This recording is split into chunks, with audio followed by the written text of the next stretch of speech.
The ADA, you guys have also championed the obesity epidemic in the United States. And earlier this year, your organization released clinical guidelines in the form of standards of care in overweight and obesity. Over 110 million Americans are impacted by obesity. 53% of new cases of diabetes are attributed to obesity every year, according to the stats on your website, the American Diabetes Association. Why was it important for the ADA to create another division to tackle obesity? The short answer is we see the strong intersection and between diabetes and obesity. And this is not just type 2 diabetes, also type 1 diabetes. One out of three people with type 1 diabetes are obese, and it's more than 50% of type 2 diabetes that are obese. And we also know that weight and obesity also have a strong influence in the onset of type 2 diabetes. There's a lot of studies, many of them funded by ADA, that have shown that strong link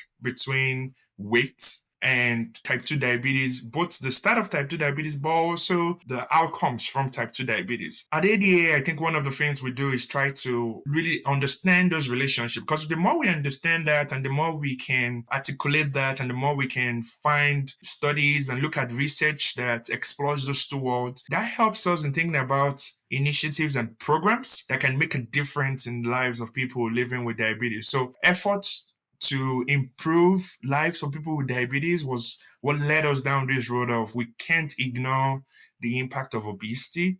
And we know that interconnection between diabetes and obesity. So for us, is getting into the obesity space, supporting research in that space, and more importantly, thinking about how do we support people that have to live with both type 1 and obesity, type 2 and obesity, because if we can address that, we have a huge opportunity to turn the tide on this epidemic.